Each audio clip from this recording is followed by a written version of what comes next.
Balimao alignokuma très urgent. Balimao en boraka information télément do sur 100 bi mercredi 18 juin 2025.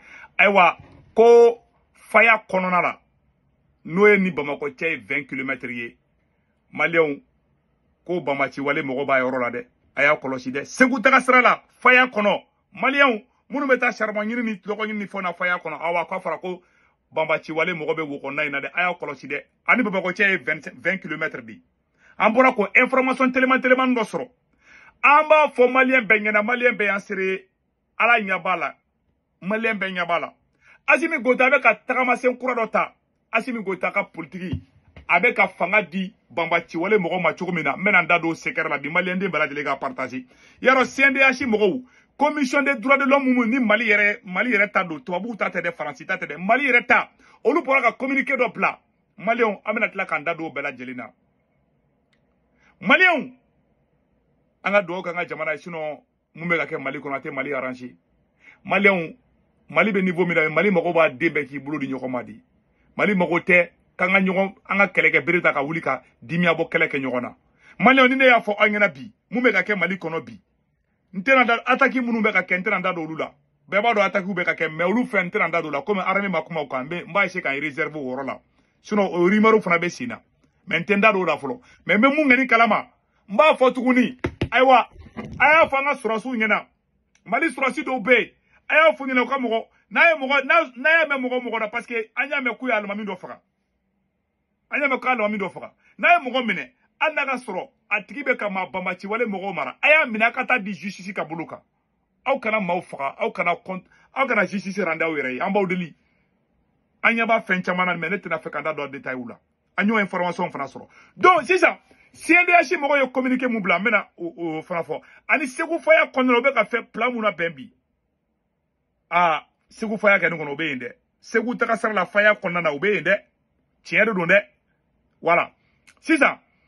Quand la CNDH interpelle le gouvernement, droit politique et liberté en jeu face à la révision de la charte. Quand Assimi Gota Kokabe Sandrou Minda Erema, Malion, CNDH Mogo de Borakoko, Assimi Beka Mali loi violée. N'y faut toujours, Mali Cour suprême, Cour constitutionnelle, Cour d'appel, Mounoube Sheria Blonkuna. N'a Assimi Toé, Assimi Kata Nisra fait. Ni ma Bambachi wale mogo ni Bamako mina dongo do amunu ye shara tegara uye nu maumine ka opande aka fumako tunya mogo den tatola fleni na Assimi Toé aka kontine ni ko nufe Mali shara mblo mogo na ya Assimi Goïta Toé aka kontine Mali shara sosola au procureur fenfebe Bamako kono aya jija aka tegari nyoma aka shara aka Mali justice mogo nyima mbala mais munu be ka jeuke ay sabali anya wala Assimi be ka loi violée Mali ni molo de Mali reka droit de l'homme Mali re bolo ni France tate de Mali reta de nous me Mali fede nous Malien de fana wa be Mali fe fana nous ne bora ko Assimi ko président be ka droit violé shara tigu na ya osigi ni président loi violé foot ne be na do jamana kono ni foot ne na do jamana kono Malien be tege u ka jamana nyamogo la Malien be ban u ka justice u be ban justice u be ban président u be ban fembe na o ma kolosi Bambachi wale mogo abena fanga de douma parce que Malion mena teke Mali sharia ko la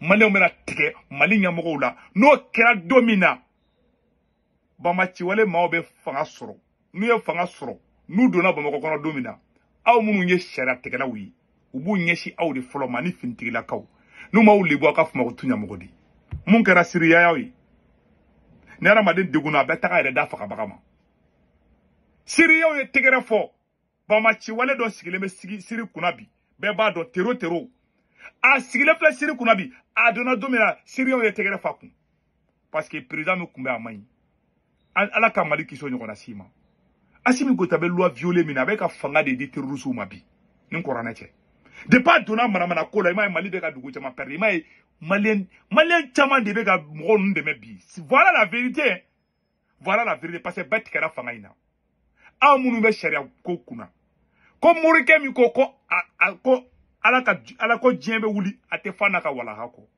na utuguro Assimi Goïta ko janfa ka sharia soso kan janfa kan billahi tallahi na kololo kɛra don na aw de bɛ tila ka conséquence sɔrɔ ka tɛmɛ malien bɛɛ kan parce que ni Bamaci wale mɔgɔ mana don dogo don u b'aw ta otage la ma ka cɛ de fɔ an na n'aw ma kɔlɔsi terrorisme mana don Bamakɔ don aw procureur minnu bɛ na aw sariyatigɛla minnu bɛ n'aw bɛ Kasimi dɛmɛ nin nkalon sira kan n'u y'aw sɔrɔ billahi tallahi ni Ala n'a kira cɛ a ye min ka karafina a ma dogo aw la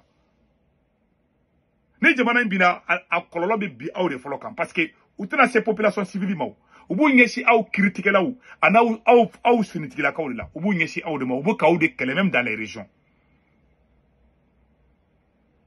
kiri kolon tɛgɛ o de bɛ na ni coup d'état ye kiri kolon tɛgɛ sariya batobaliya o de bɛ na ni coup d'état ye e ye coup d'état kɛ dɔrɔn ko tɛ sariya bato e yɛrɛ bɛ ka sariya bɛɛ violer CNDH d'a fɔ dɛ a bɛɛ sɛbɛnnen filɛ yɔrɔ la ni wagati ye maliyɛnw kan k'u tɛgɛ di ɲɔgɔn ma wagati na o la ale tɛ foyi la ka maliyɛnw bila distraction kɔnɔ tantôt an bɛ parti politique ci tantôt an bɛ nin kɛ yan fɛ tantôt a ye taga aw yɛrɛ expliquer dɛ manamanakan olu ye ka jamanadenw wele an ka fara ɲɔgɔn kan Bamaci wale mɔgɔ ni Bamakɔ cɛ combien de kilomètres aw bɛ zirinda la Bamakɔ kɔnɔ a ye taa faya kɔnɔ u bɛ yen u camanba de bi donc CNDH y'a ka communiqué bila ko la Commission nationale des droits de l'homme CNDH du Mali a pris la parole ce lundi 16 juin 2025 suite au projet de révision de la charte de la transition annoncé 11 juin. La CNDH insiste, le respect du droit à la participation politique et l'accélération des réformes sont cruciaux pour la démocratie et l'état de droit au Mali. 1. Les libertés d'association, de réunion, d'opinion, d'expression et de presse sont des droits fondamentaux non négociables. La CNDH encourage fortement le gouvernement à ouvrir un dialogue apaisé avec toutes les forces vives de la nation. La protection des droits humains est une responsabilité partagée et personne n'est à l'abri de leur violation. Voilà. Donc, recommandation de la CNDH, le dialogue est la clé de l'avenir du Mali. Donc, Agneni Soro et je pense que pas une toro Bamako Bamada si je ne me trompe pas ou Mali Djadde. Abo pas de la nyata odola. Donc Agneni information de Soro. CNDH et Mali reka droit de l'homme fengedi. Ou quoi asimbe ka loi be violée. Wallahi président me loi violée. Injustice. Anga war joli chwena. Anga angere waru chwena. Anga courant groupe nu waru chwena. Aw te taka auditer ko la de. Aw wa sigi chatri bod la nyakoro. Manamana ko quoi. Ou te kosobe ke kumasi. Ou be manamana ko de la chatri bod la kwa yira ka mogo bloku ka eske ku be bomone karamado mogo da kono. Billahi tallahi. Munumbe cour suprême, munumbe cour constitutionnel. Aw kana son jamana nga bintan tukwala. Aw kana so futne ka wuli jamana ngono.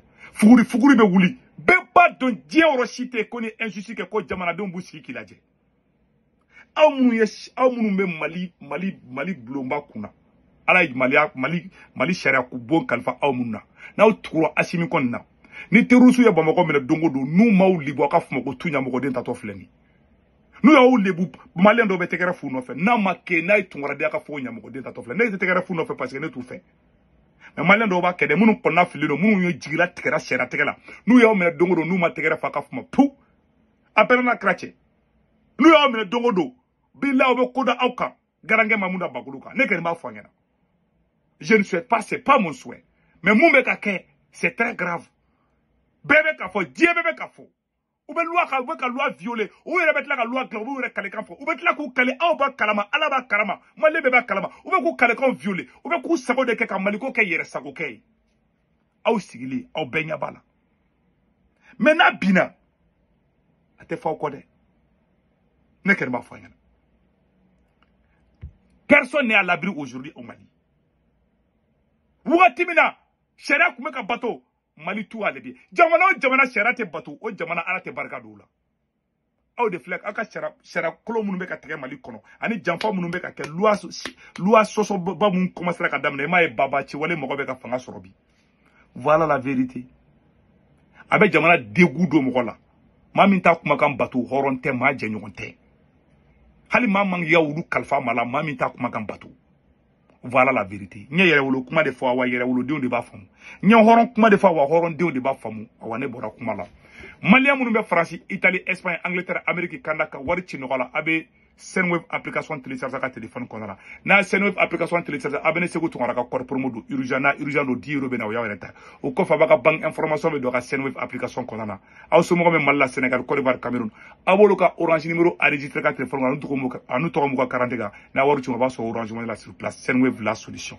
Wari ci ko fila tɔ dɔrɔmɛ kelen sara, wari ci ko filanan sabanan bada 1,99 €, c'est 2 € kɛmɛ fila dɔrɔn. O de kun do Mali la, aw ka bɛn ciao ciao.